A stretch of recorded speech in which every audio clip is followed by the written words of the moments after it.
വാർത്തകൾ വിശദമായി. നിലമ്പൂരിൽ കാട്ടാന ഭീതി തുടരുന്നു. ഇന്നു പകൽ ചാലിയാർ പുഴയുടെ തീരത്ത് നിലമ്പൂർ കോവിലകത്ത് മുറിയിലാണ് കാട്ടാനയെ കണ്ടത്. പ്രദേശവാസികൾ ഏറെ നേരം ഒച്ചവെച്ചെങ്കിലും കാടുകയറാൻ കാട്ടാന കൂട്ടാക്കിയില്ല.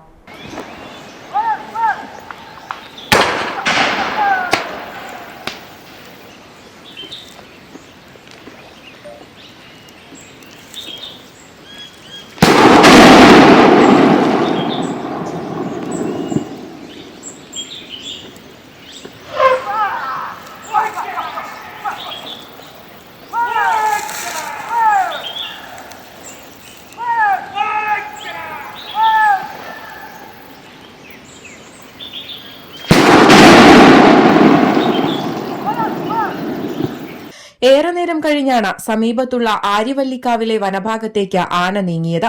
നിലമ്പൂർ കോവിലകത്ത് മുറിയിൽ കഴിഞ്ഞ ദിവസം വീടിന്റെ ഗേറ്റ് തകർത്തിരുന്നു. കൂടാതെ വനംവകുപ്പിന്റെ മതിൽ തകർക്കുകയും സോളാർ വൈദ്യുത തൂക്കുവേലി തകർക്കുകയും ചെയ്തിരുന്നു. നൂറുകണക്കിന് കുടുംബങ്ങൾ താമസിക്കുന്ന കോവിലകത്ത് മുറിയിൽ ജനങ്ങൾ ഭീതിയിലാണ്.